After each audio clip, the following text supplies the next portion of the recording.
Hey guys, it's November 23 and today is day 18 of our reverse declutter challenge na 30 days. And alam nyo ba, kagabi pa to pero naligpit ko o na-declutter ko ng marami ang aming cabinet dito sa kitchen namin.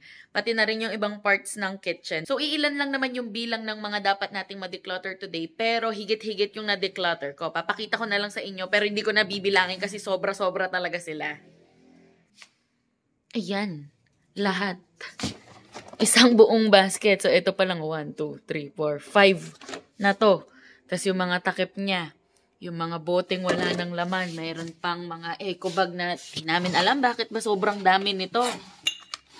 Basta siguro more or less 50 stuff ang nandyan. So, yeah. Ang dami kong na-declutter, diba? So, ayun. Sana tuloy-tuloy ko na to. Ayun.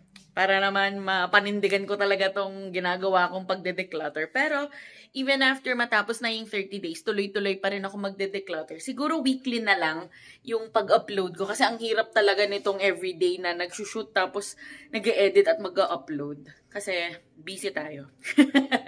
So, ayan. See you again tomorrow. Bye!